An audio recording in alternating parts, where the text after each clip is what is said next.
Ni inkuru mbi yongeye kumvikana, ni kimwe mu bintu bikomeye cyane rero. Hari amazina buriya aba ari amazina akomeye cyane, yitwa Tom Byabagamba. Ni uwahoze ari koroneri mu ngabo z'u Rwanda. Uyu yahoze ayoboye cyangwa se ahagarariye abarinda umukuru w'igihugu cy'u Rwanda, perezida wa Repubulika y'u Rwanda Paul Kagame. Inkuru mbi rero igiye hanze nuko General Tom Byabagamba yaba yitabye Imana.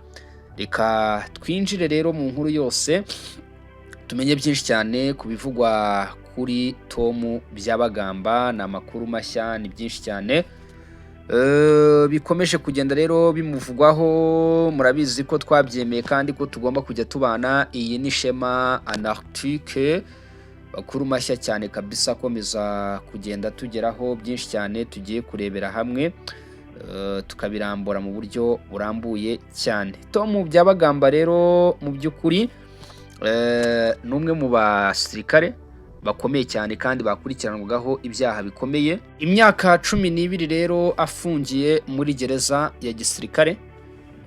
Inkuru ye rero ikaba igiye ahagaragara. Ni Tom Byabagamba, umuryango we watangaje urupfu rw'uwahoze ari koroneri mu ngabo z'u Rwanda. Amakuru akomeza kuvuga yuko Tom Byabagamba wahoze ari koroneri mu ngabo z'u Rwanda RDF, nyuma yuko umuryango we utangaje ko yitabye Imana nyuma y'imyaka 12 yari amaze afunzwe. Iyo ni inkuru rero navuga ngo mbi yatashye mu matwi y'Abanyarwanda. Aya makuru yatangajwe n'uwitwa David Himbara ku mbuga nkoranyambaga, avuga ko Tom Byabagamba yapfuye rero, yapfiriye muri gereza afungiwe rero mu gihugu cy'u Rwanda. Uyu muryango wamwifurije kuruhukira mu mahoro, unagaragaza ko urupfu rwe ari igihombo gikomeye cyane ku muryango we, inshuti ndetse n'abamuzi.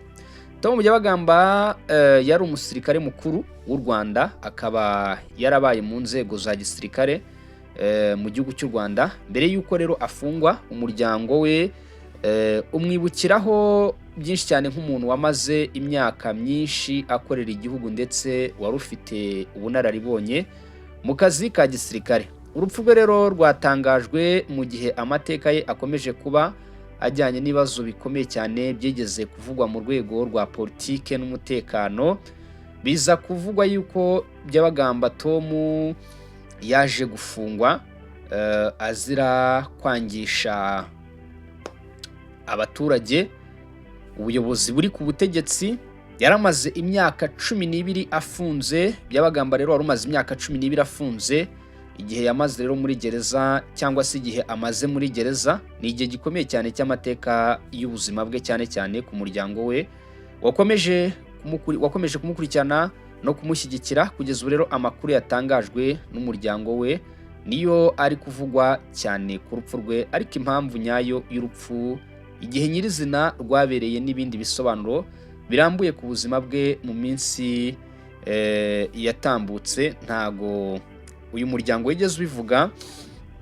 Kuri Twitter, David Himbara yerekanye ko murumuna we wari ufungiye mu kigo cya gereza ya gisirikare yaje kwitaba Imana, ariko ntiyashyiraho impamvu y'icyamwishe cyangwa se icyateye urwo rupfu.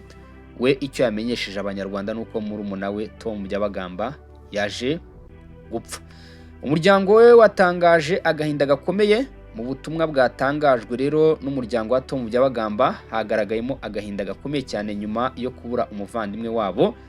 David Himbara yavuze ko Tom Byabagamba yari umuvandimwe we muto. Yanatangaje ko urupfu rwe rwabaye mu gihe yari afungiwe mu gihugu cy'u Rwanda. Mu butumwa bw'umuryango we basabye ko yibukwa ku buzima bwe, ku mirimo yakoze ndetse n'umwanya yari afite mu muryango ndetse n'ibikorwa akoreye igihugu. Urupfu rwe kandi rwongeye kuzamura ibibazo byerekanye amateka y'abahoze mu nzego z'umutekano, ndetse kandi binerekana ko rwose mu nyandiko y'uwitwa David Himbara hari harimo agahinda gakomeye cyane, ndetse no kwerekana ko umuvandimwe we urupfu rwe rwose rwamubabaje cyane, ni ikibazo cy'impamvu y'urupfu, ndetse kandi ubona ko rwose yagiye abigaruka avuga ati rwose ndababaye cyane ku bwa Tom Byabagamba. Hagati aho ngaho rero umuryango we wasoje ubwo butumwa ndetse umwifuriza iruhuko ridashira. Tom Byabagamba rero asize amateka arimo ibice bitandukanye. Yari umusirikare mukuru wamaze imyaka akorera igihugu. Tom Byabagamba ni umuntu waje gufunga imyaka 12 ndetse ni n'umuntu mu by'ukuri ubu umuryango we umaze gutangaza ko yitabye Imana ari muri gereza. Nacyo ni ikindi gice rero cy'ubuzima bwe bwihariye. Yashinjwaga rero ibikorwa ndetse byo kugambanira igihugu, ndetse kandi ni Tom Byabagamba agiye uburana mu manza zigiye zitandukanye, ndetse yagiye agaragara mu nkiko za gisirikare. Akaba rero nanone kandi ubuzima bwe n'ubundi ashiriyemo umwuka aho yari afungiye mu rwego rwa gereza ya gisirikare agikurikiranwa imyaka 12 rero yari yihiritse afunze azira ibyaha birimo kwangisha abaturage ubutegetsi. Mu gihe rero hakomeje gutegerezwa ibisobanuro birambuye cyane kandi byizewe ku cyateye uru rupfu rwe, igikwiye gushyirwa imbere ni ukugaragaza amakuru yemejwe ndetse no kwirinda guca urubanza ku mpamvu y'urupfu rwe hataraboneka ibimenyetso bihagije. Umuryango rero wasoje ubutumwa bwo kumusezeraho umwifuriza iruhuko ridashira, kuruhukira mu mahoro, ndetse kandi ibi biratangazwa na mukuru we witwa David Himbara. Nta kintu rero urwego rwa gisirikare rwabivugaho, ku ruhande rw'u Rwanda nta kintu barabivugaho rwose. Ubwo tugiye gutegereza rero urwego rw'igisirikare cy'u Rwanda yarafungiwemo rugire icyo rutangaza ku rupfu rwa Tom Byabagamba. Andi makuru turi buze kumenya kuri ibyo icyaba cyamwishe turaza gukomeza kugenda tuyabagezaho, turababwira ubwo icyaba cyateye urupfu rw'uyu mugabo muri rusange. Reka rero duhinira aha ngaha. Narababwiye ngo ubu twamaze kugaruka kandi tugomba kujya tubagezaho amakuru na byinshi cyane bikomeza kugenda bitugeraho. Ni inkuru iri breaking news. Reka mbashimire cyane mwese mukurikiye kandi mukaba munakomeje kubana natwe. Iyi ni Shema Anarctique. Ni urupfu rwatunguranye rurimo kumvikana ndetse kandi mu mpande zigiye zitandukanye. Yitwa Tom Byabagamba, n'umwe rero mu bantu bazwi cyane mu gisirikare cy'u Rwanda. Yahoze ayobora urwego rw'abarinda perezida, ndetse kandi yaje gufungwa azira ibyaha mu by'ukuri byo kwangisha abaturage igihugu. Reka turebe rero ni umugabo wavutse ryari kugira ngo tunasoze ndetse tubabwire buri kimwe, tunababwire nuko amakuru ye itariki amenyekaniyeho, kugira ngo rero mumenye ese Tom Byabagamba ni muntu ki, ese urupfu rwe ni rupfu rwagenze rute. Ibyo byose tunababwiye ko turi buze kuza kugenda tubikurikira, turaza kubamenyesha n'ibyo urwego rwa gisirikare ruri buze kuza kugenda rutangaza kuri Byabagamba Tom.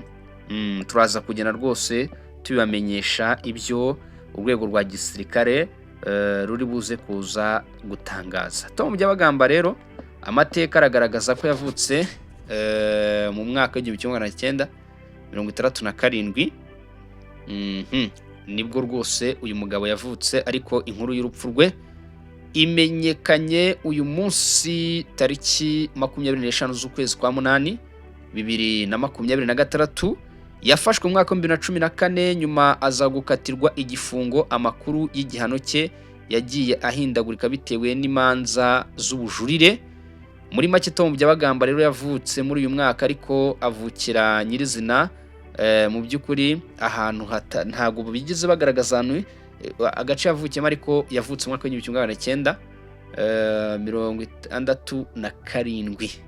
Ubwo urukiko rwa gisirikare rwaje kumukatira cyangwa se ibyaha yahamwaga n'inkiko za gisirikare byaje kumuhama mu mwaka wa 2014, ariko igifungo cye kikagenda gihinduka bitewe n'ubujurire bwabaga mu manza ze. Nguwo Tom Byabagamba rero, urugendo rw'ubuzima rukaba rurangira aha ngaha. Ni inkuru ibabaje cyane ku bamukundaga ndetse n'abamukundiye imirimo yakoze mu gisirikare, nubwo nyuma bitaje kugenda neza, ariko nyine hari ibyiza yari yakoze kugeza amagingo aya ngaya. Rero ibyo nibyo bikomeje kugenda bivugwa kugeza ubu. Rero reka dutegereze inzego za gisirikare zigire icyo zitangaza ku rupfu rw'uyu mugabo, ariko inkuru dufite nuko David Himbara amaze gutangaza ko murumuna we yitabye Imana. Ni inkuru imenyekanye muri aya masaha rero rwose.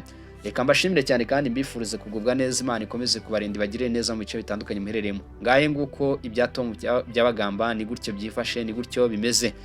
Iyi ni Shema Analytique, menya byinshi kandi ukomeze kugenda ukurikira amakuru yacu na byinshi cyane dukomeza kugenda tubagezaho aho muherereye hose, hirya no hino ku isi mu bice bigiye bitandukanye.